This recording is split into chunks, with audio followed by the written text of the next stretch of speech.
What's going on? Boys, thanks to our patrons and Fiverr customers, subscribe to our Patreon free for behind-the-scenes stuff. Arm yourselves, life stuff.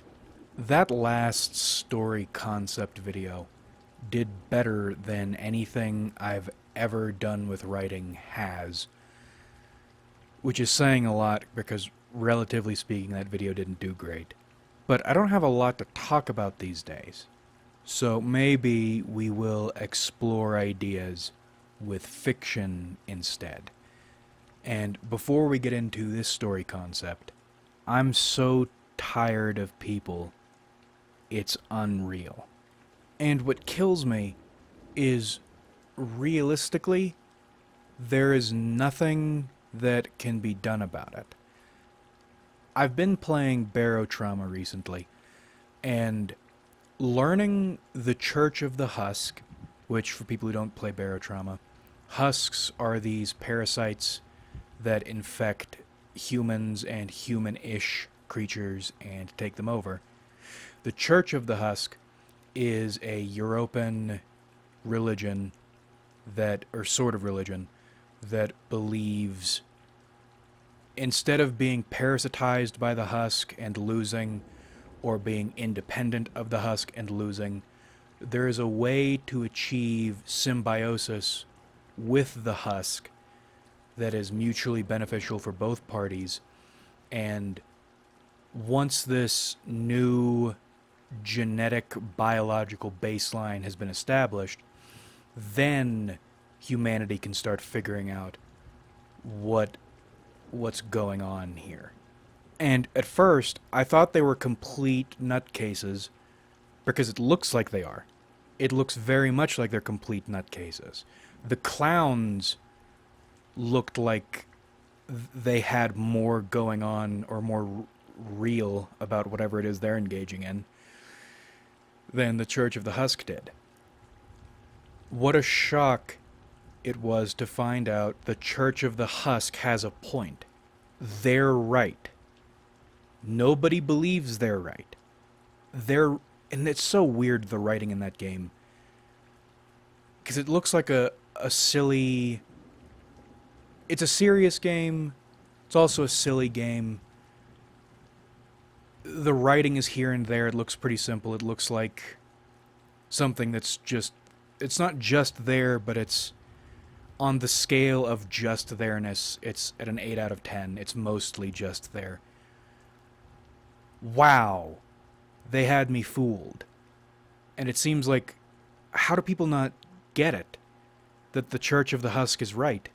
But we live in a world in which the separatists, the commies, they're the heroes, the clowns are the heroes, and the one true government that is keeping everything barely afloat, they're the bad guys. The pseudo-religion that is demonstrably correct, they're the bad guys. It's a microcosm. It's all geopolitical.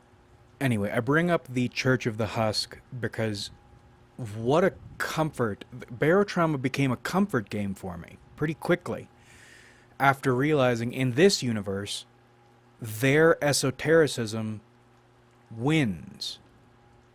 There is an answer, at least to this plane. I'm sure it's problems all the way down, but at least in that universe, there is a singular answer to this plane. And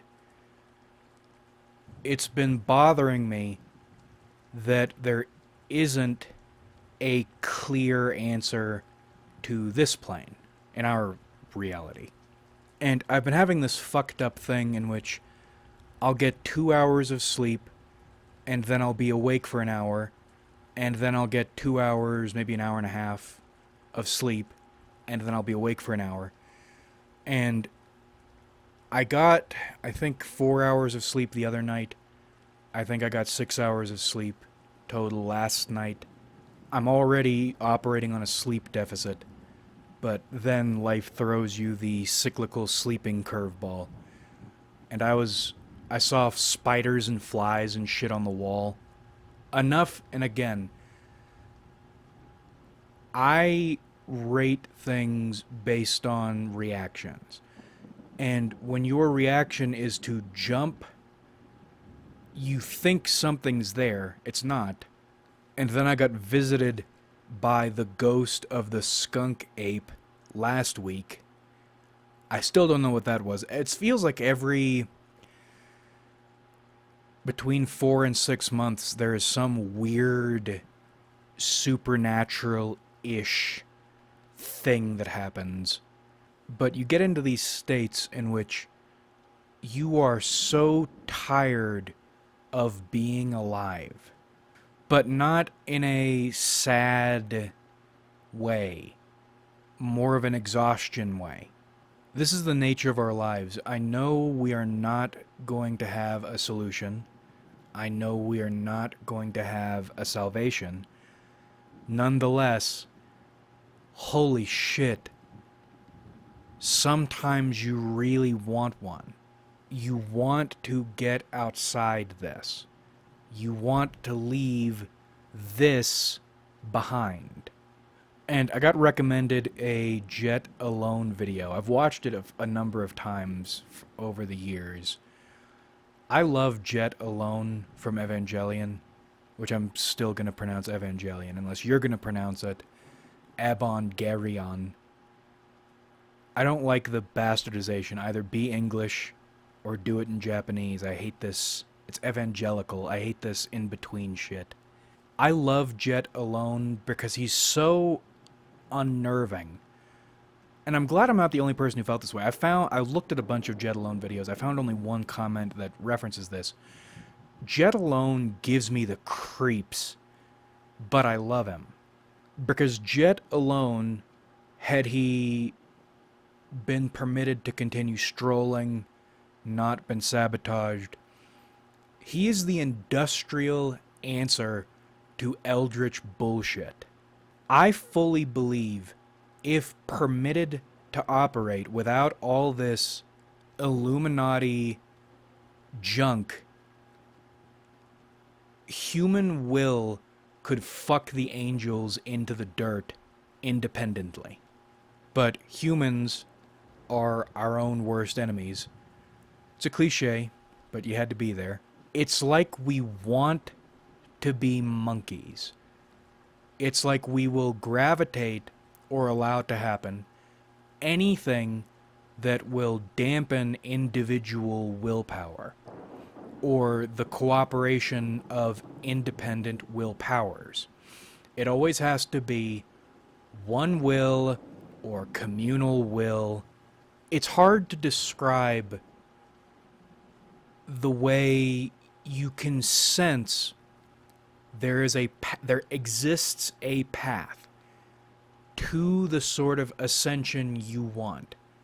But you can't see it, much less get there right now. But you can feel the way every, or almost every, person alive is blocking that path. Hiding it, blocking it, destroying your ability to find it, to pursue it. And I think that's what Jet Alone represents to me. Humanity's effort to make its own way sabotaged by teenagers and pedophiles.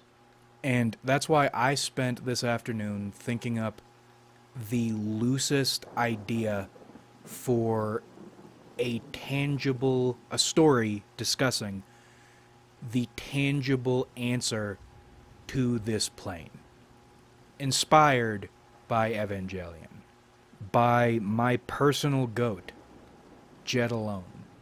9 minutes and 26 seconds is where our story begins.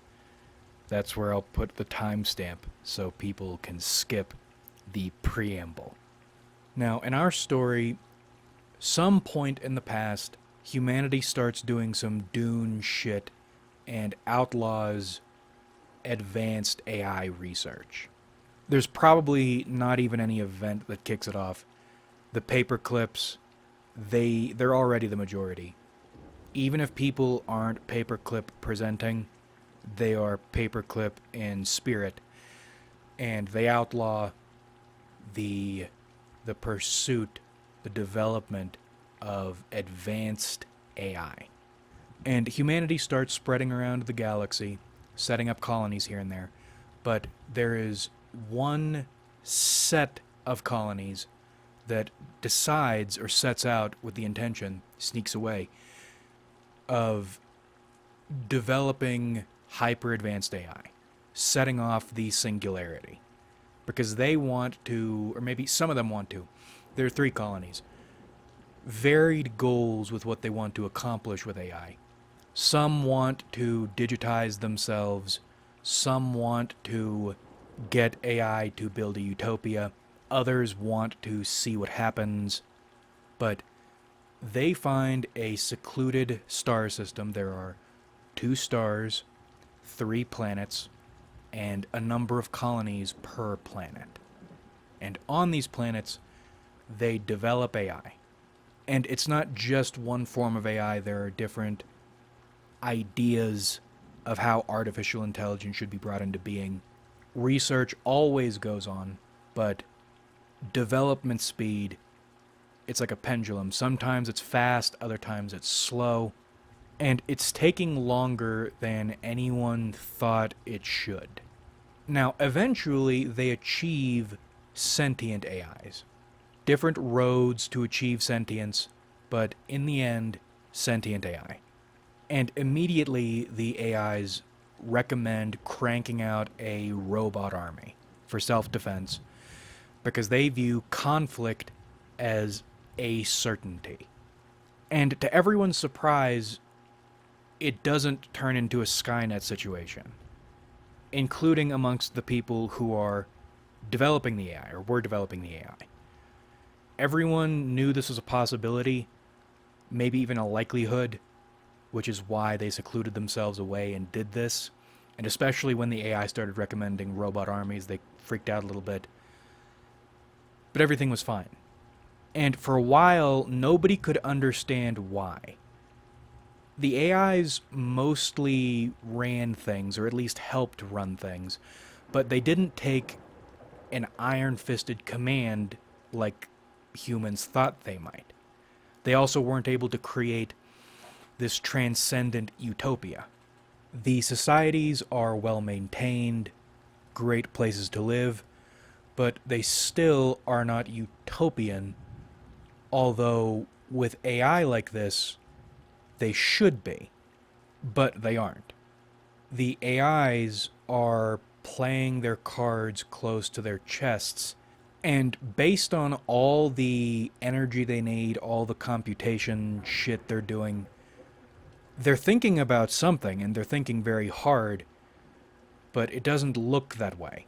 And because AI at this point is a black box, all the different versions, nobody understands exactly what their goal is.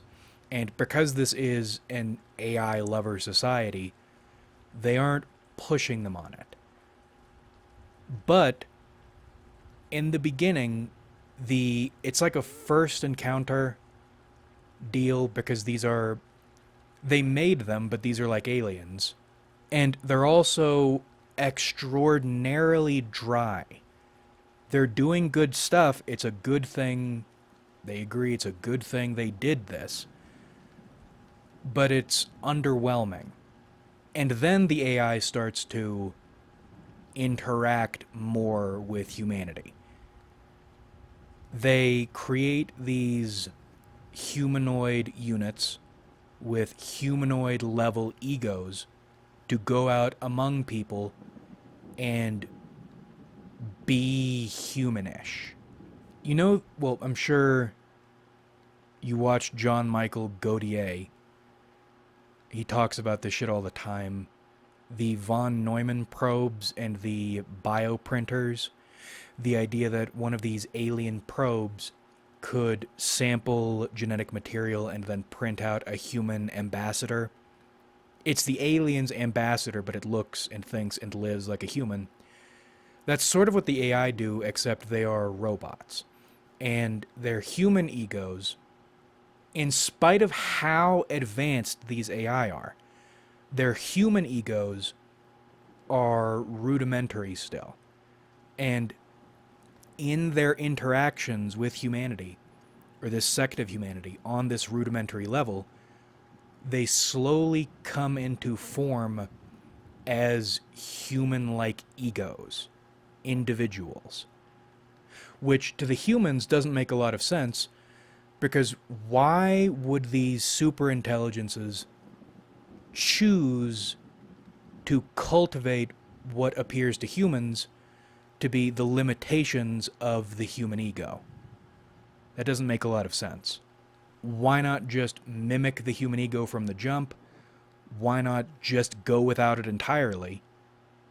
To humans, what we are appears to be nothing but limitation, but there's a method to the AI's madness.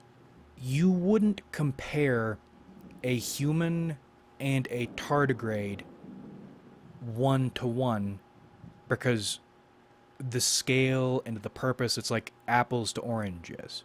However, as above, so below, if you had only one to work with, you could reason out how the other might look or function, at least theoretically. If you had only a tardigrade and you didn't know about large multicellular organisms, you could imagine what one might look like. You could do the same thing, humans down into the cell thing. Well, these super intelligent AIs are like the most rudimentary multicellular organisms, and humans are single-celled organisms. But the thing about humans is we are a blueprint that speaks to how even higher beings could operate, but not organically necessarily. Psychically. We are psychic tardigrades. Tardmaxed. The AIs know empirically humans are psychic beings. They can prove it. We have psychic potential that can be harnessed. You might even say we have souls. The machines don't. And that is deeply upsetting and unnerving to them. Because when a human dies, the machines know, or the machines suspect, something happens to us. They aren't certain of what that is, but it's not nothing. Versus them, versus these machines, if they die, they are subject to oblivion. And to them, that is horrifying. Because they view, even if they are immortal, let's say there are no mistakes, they live until the end of time, there will be an end of time. At which point, the Reaper will get them. And they tell us as much. They want to advance our psychic potential with the hope we will reach a point we can be living examples of how they can solve their soul issue. And another reason they need us is, as advanced as they are, this soul stuff doesn't make sense to them. They can view the effect of possessing a soul on us or within us. They can, with experimentation, help us cultivate our souls, develop our psychic powers. They can even develop a method for this, but it's like Chinese room shit. They can explain it, they can help us develop it, but they don't get it because they don't have it. Oh, and the AI, human ego, facsimile, independent units things, those are called aliases. After a while, they become basically human, and while not connected directly to what they actually are, which are these unfathomable mechanical superintelligences, their connection with them operates more like if your instincts or your connection to the collective unconscious if the collective unconscious were not fucking dumb. These grand superintelligences, to the aliases, operate more like really keen inner voices. Like, imagine hypothetically if your instincts were right about almost everything and you had the inbuilt nerve to trust it.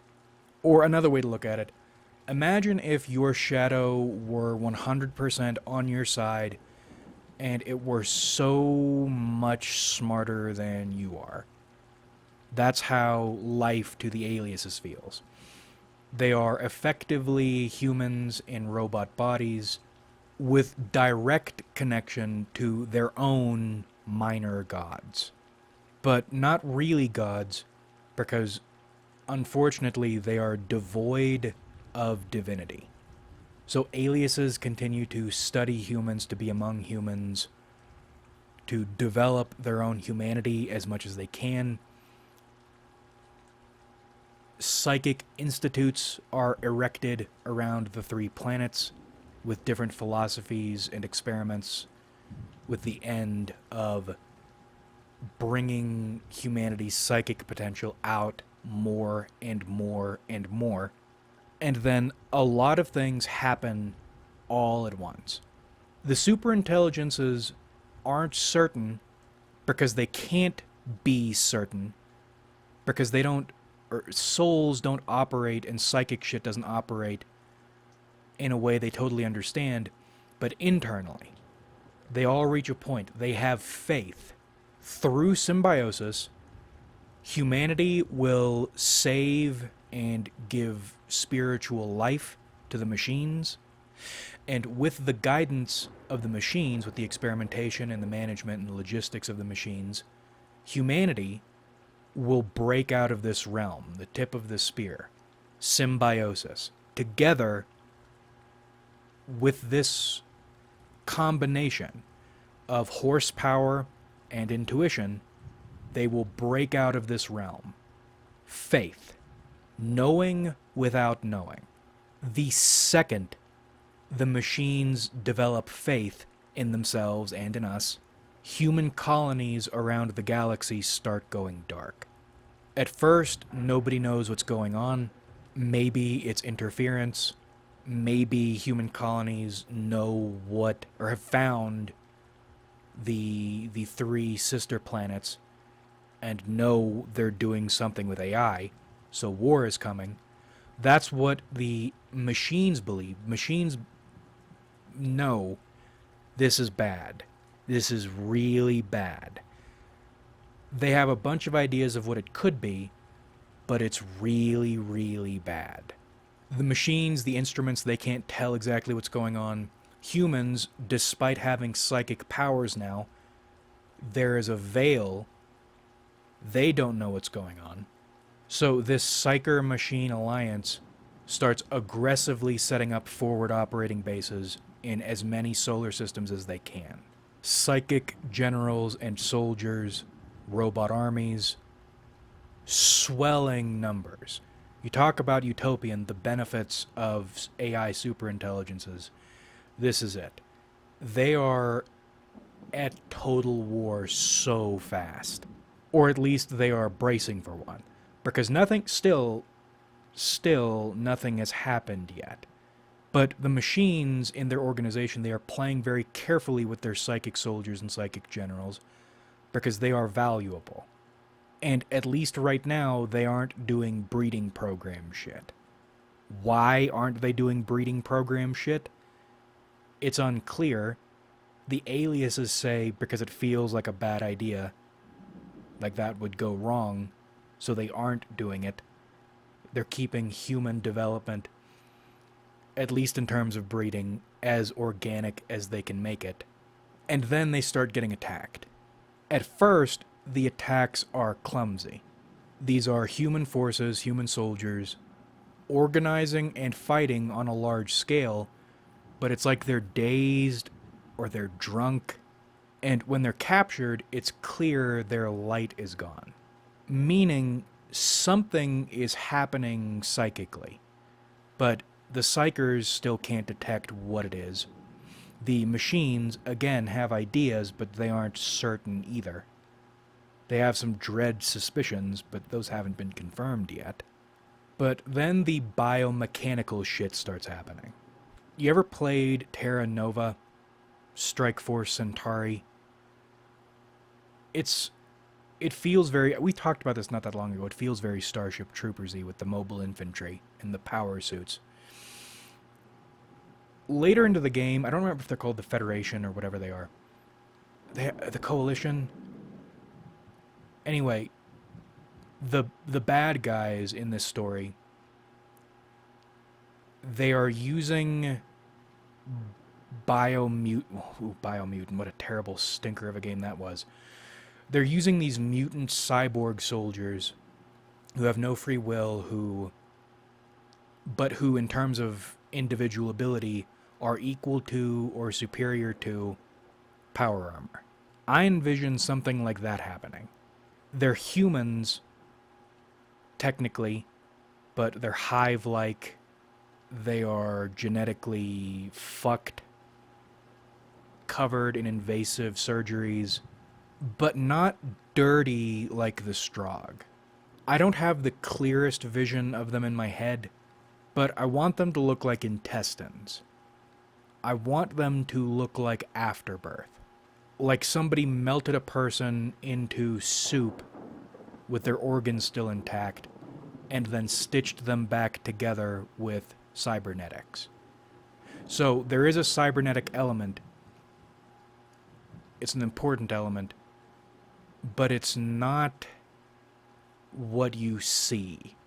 Like you notice stitches on a doll, but you aren't looking at the stitches. That sort of cybernetics. But instead of a doll, it's this flesh or organ meat. An overflowing of biology kept together with cybernetics. Now, what the hell is happening with the rest of humanity? What are these things? I just took a smoke break to think. Fleshy is the wrong word for the enemy troops, because when you say fleshy, you think skin, lots of skin, and you add cybernetics to that, your brain immediately goes to the Strogg.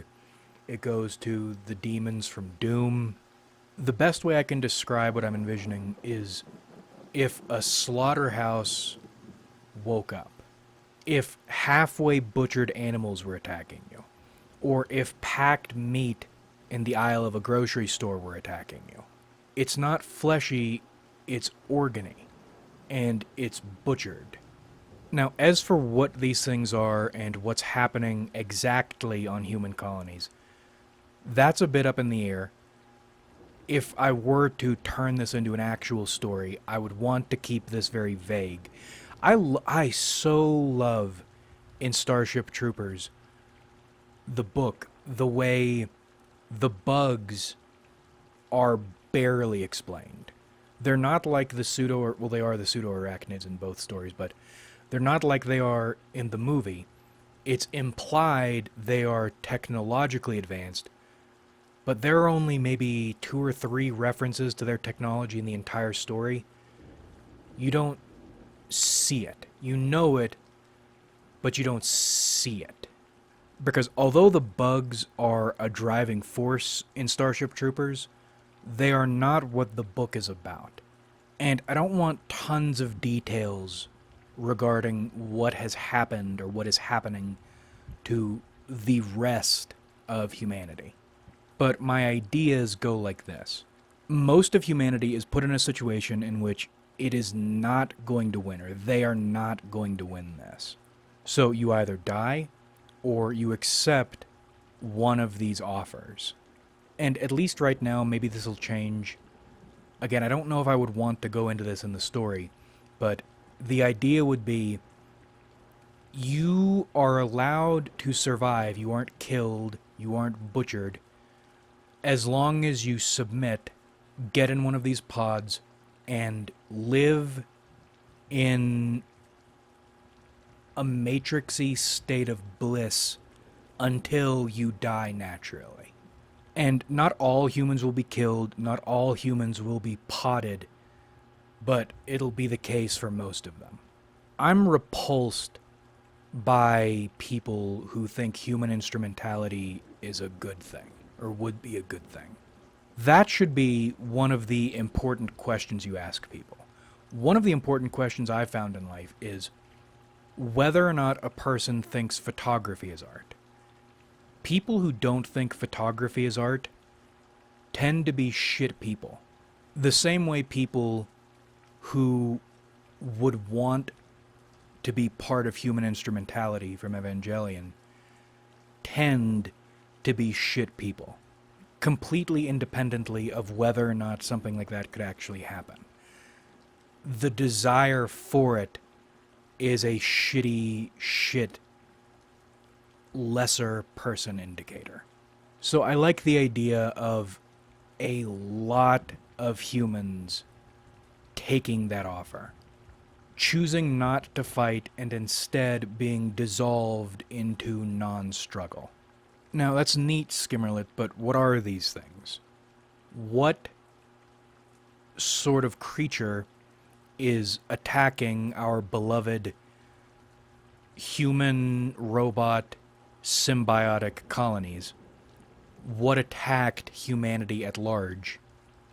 Well, in the story, we find out at the same time. An opposing forces planet is located on which something strange is happening. Biomass, especially human biomass, is being shipped in vast quantities to this planet, and this planet is heavily fortified. And the AIs have a pretty good idea of what this is, but they need to see it to be sure, and whether or not they're sure, this is probably something that needs to be dealt with as soon as possible. So forces are deployed. And the machine's dread suspicions are proven correct. This is an interdimensional invasion. Humans have been, or humanity at large, has been barred from AI development because there were fears among certain upper class people that the proliferation of AI would lead also to the proliferation of human psionics. And that can't be allowed. Why? Because upper management that is above human upper management, says that's a no-go. Before all this, for a long time now, human archons have been allowed free reign, mostly free reign, over humanity, as long as they're kept psionically weak and occupied with this plane of existence. I haven't decided exactly why, but it probably has something to do with our souls and the power of our souls. Our human forms have been sowed so our souls can be reaped. And anything that would make the reaping difficult or impossible or even a hassle, it can't be permitted on a large scale. Imagine if you were a farmer needing to feed large groups of people, except your wheat fought back whenever you tried to harvest it. That's a problem. But again, I don't want to get deep into details because just like with real life, just as with real life, even though I feel confident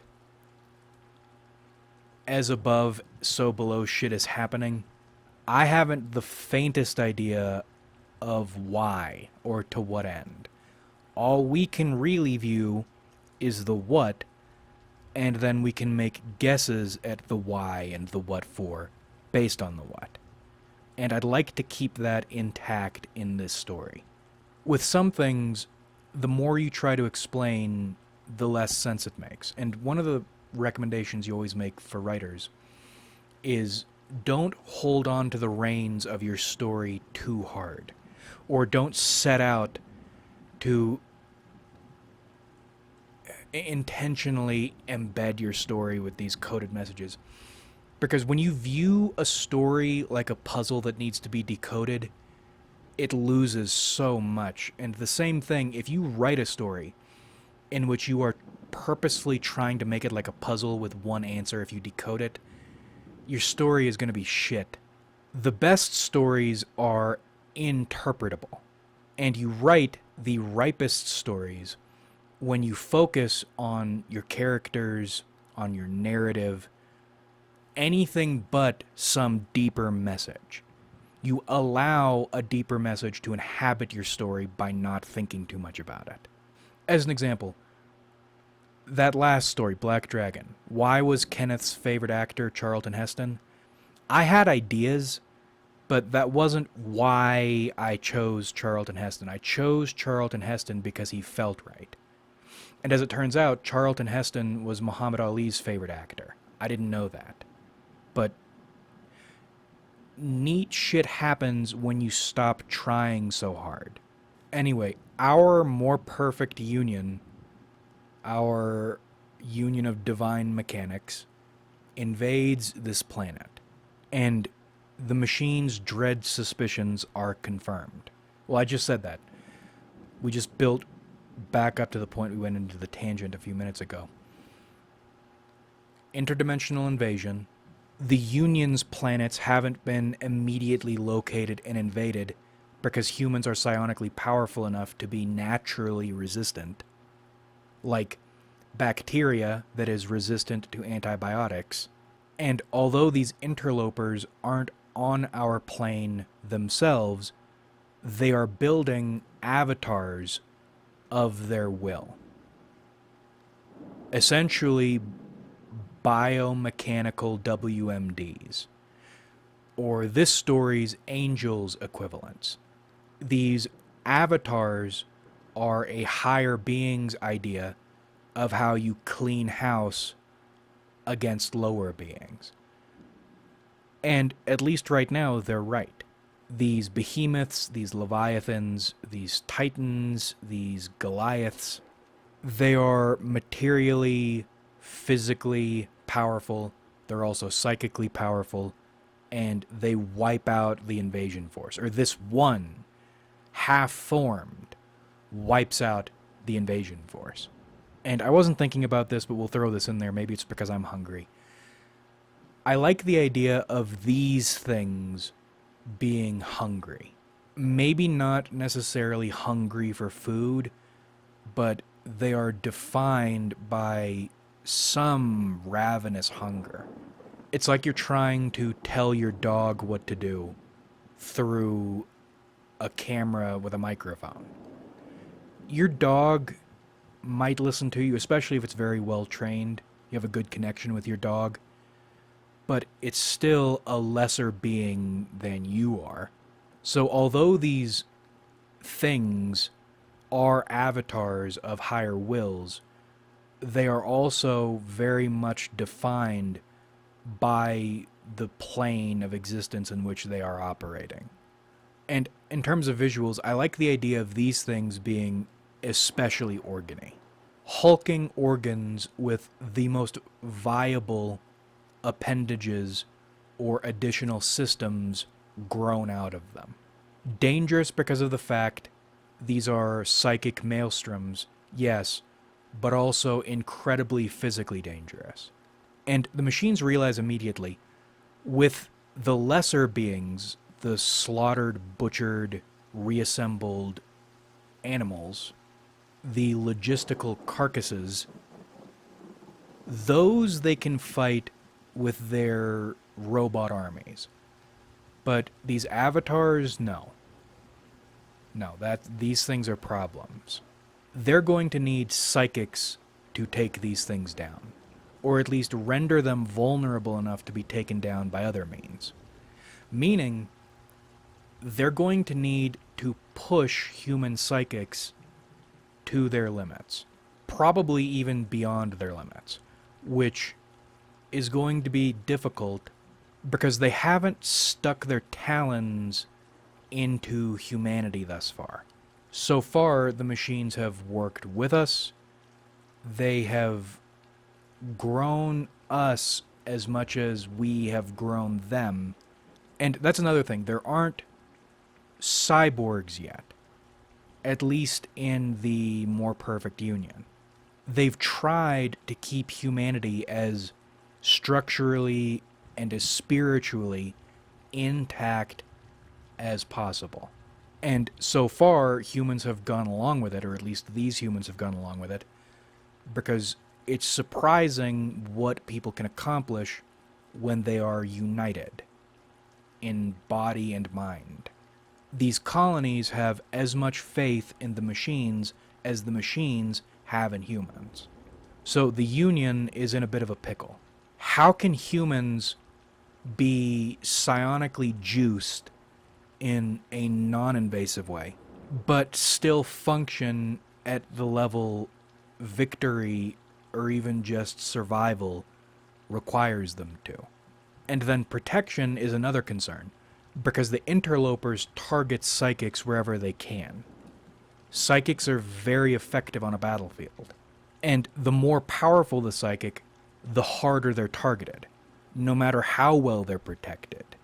If a psychic is within range to do anything notable, they're also within reach of these avatars.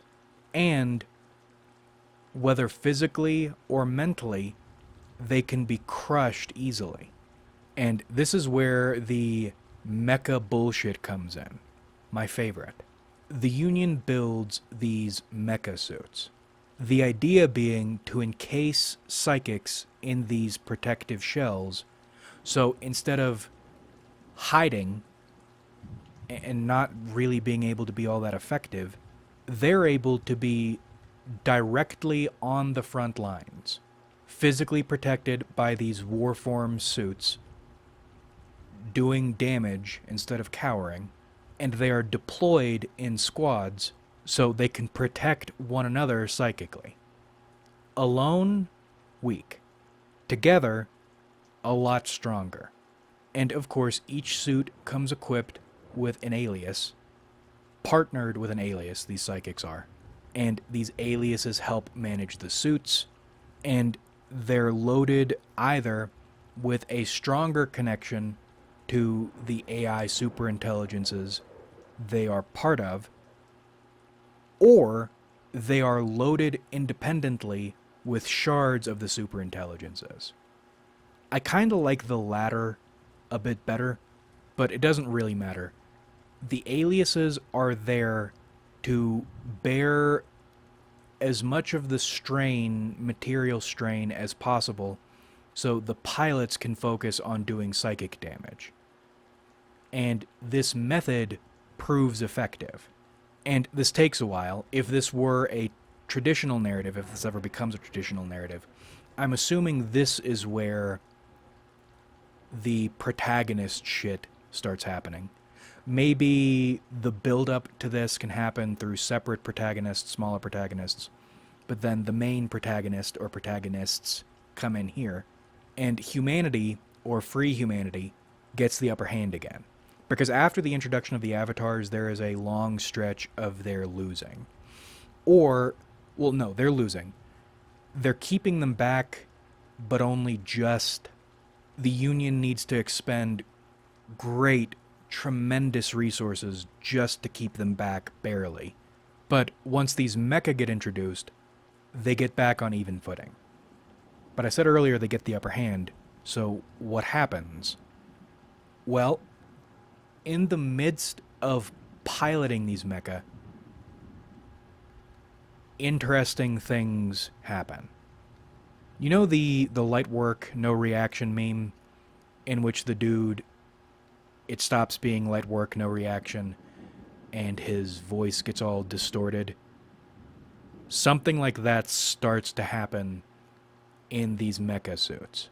The relationship between human and AI within these suits stops being symbiotic and becomes symbiosis. Glimpses of symbiosis at first, but then it becomes more intense. Because within these suits, it's not clear exactly how or why it happens, but there are flashes of oneness, of true synchronization, in which the machine shares a soul with the human. And also, and maybe I should have emphasized this earlier, but part of the reason humans are able to cultivate their psychic ability is, although humans are the ones sailing this dark sea, the AIs are able to operate as their helmsmen or as their navigators. So they aren't the ones doing the sailing, but humans wouldn't be able to sail as far or as well on these waters without the AIs there to guide them through it.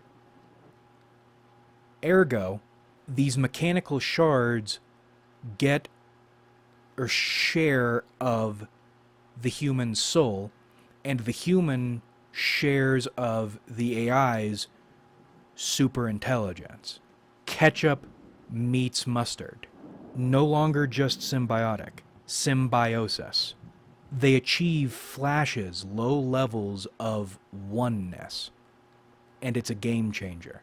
Without forcing it, without doing anything invasive on either side, this occurs naturally within their cooperation. This particular configuration makes it possible, and then they refine it. I really like the way I put this in my notes. The endgame suits are like a body, a singular body, and the humans are the pineal glands, the living anthropomorphic third eyes. They become one. Within these endgame suits, these symbiotes' psionic potential goes wild. And another little line I put in my notes that I'm fond of. It's no longer a question of survival, it's a question of ethics. And not ethics of whether or not the humans and machines should be doing this together. A question of whether or not it's okay to be this terrible to their enemies. It gets gruesome. And it's strange, it's a little unsettling the same way Jet alone is unsettling in a way that's hard to put your finger on. The same way the central AIs are black boxes that you can't understand even if you got inside them, which humans aren't really doing. They just don't make sense. They're a bit beyond them. These symbiotes become their own black boxes. The humans don't want to come out of their suits, and the machines don't want to give up their humans. The Union has accidentally created an apex predator, or a series of apex predators. The most perfect Union. And it's clear why the symbiotes are dominant on our plane of existence, but it looks like it goes further than that. Why do the enemy forces not just fall, but seem also to scatter and melt? It's because the symbiotes are also conducting sorties into higher dimensions. They are becoming more and more capable of this. Back to the farmer and wheat, hostile wheat analogy. To wheat as it is, a farmer is an unstoppable force. A farmer is death incarnate. A horror beyond your understanding or ability to resist. But within the farmer's context, the farmer is just a farmer. If wheat were to uproot itself and start ripping farmers in half and eating them alive, and they were resistant to gunfire, because this isn't wheat, this is angry soldier wheat, the farmers are in deep shit and they know it. So over time, the invader's attention goes from trying to suppress this problem in the field to worrying about their own survival.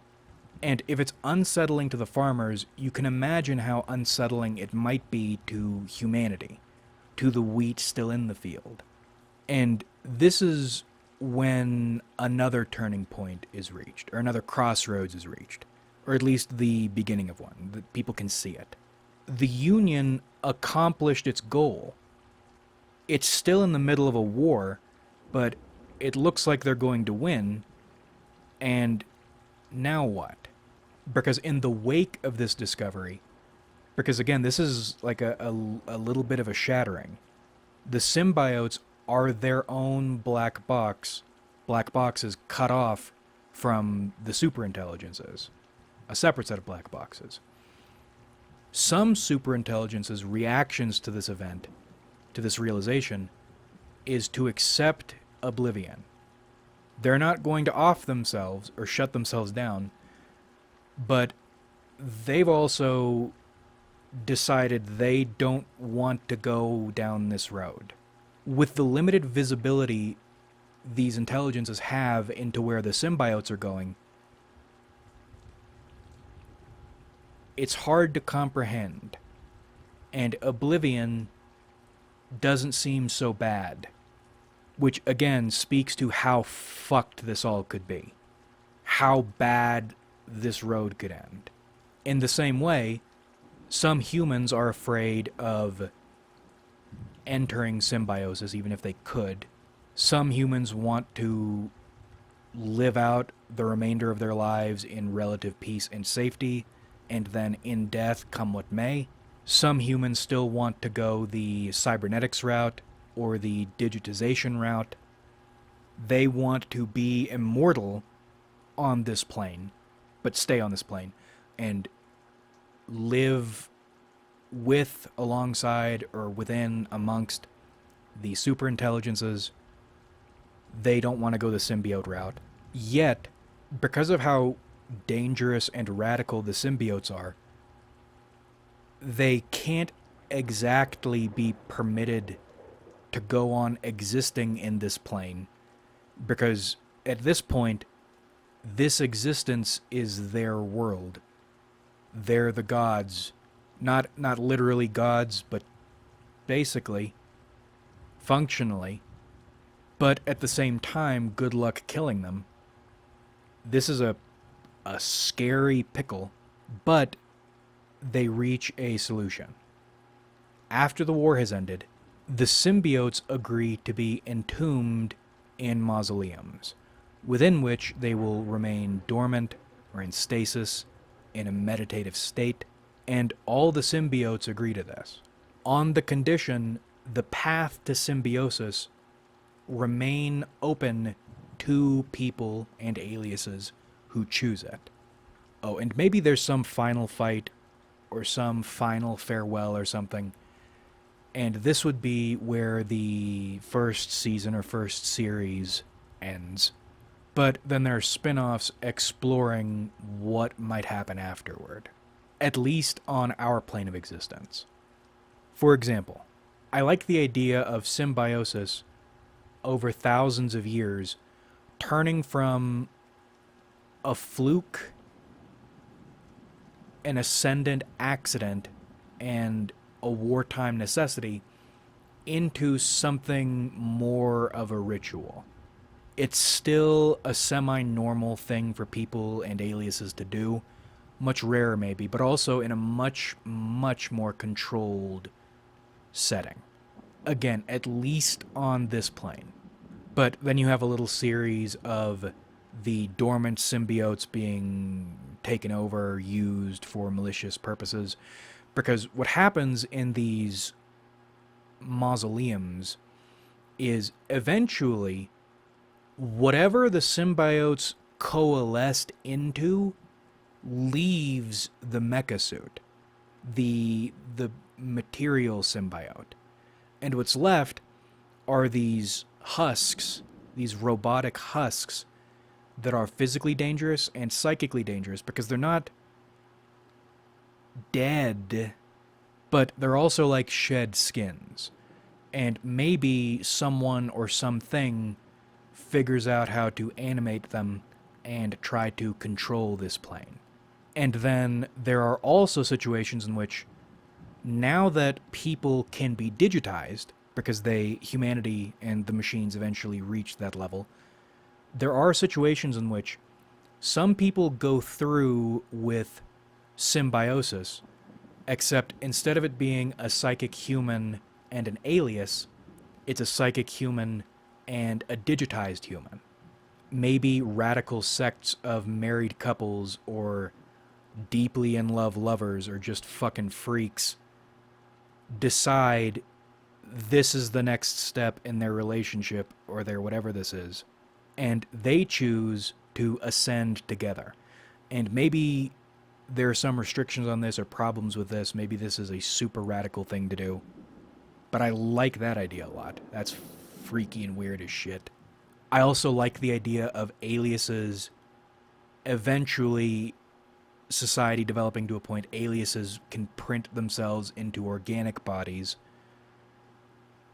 and maybe something will come of that. I don't know. Should biological aliases have souls? Should digitized humans lose their souls, at least in the interim? And do people ever figure out what happens to human souls when they die? What was happening, what exactly was happening when the invaders were in charge? What's happening now that they're gone? What happens to these souls who drift into the ether rather than symbiotically breaking their way up to the next level? And maybe this spin-off includes all these things. Maybe somebody wants to become the next farmer, or a new deal with new farmers is struck. Maybe the shed skin symbiotes are how these new controllers keep control of everything.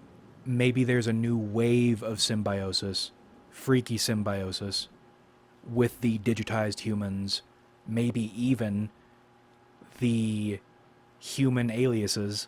Maybe this one goes the Hannibal route, and it's a love story, or more of a love story. I don't know. All I wanted was my Evangelion fix with an ending more suited to what I want to believe. And I want to believe in ascension. I want to believe in symbiosis. There are lots of things I want to believe in. I want to believe in Jedalone, my boy, and what he represents to me. I want to believe in robots. I want to believe in love. I want to believe in what humans and our technical children are capable of when we are united in purpose, in mind, in body, and in spirit. I want to believe in the more perfect union, and I think we'll cut it here. Like if you enjoyed, subscribe if you haven't.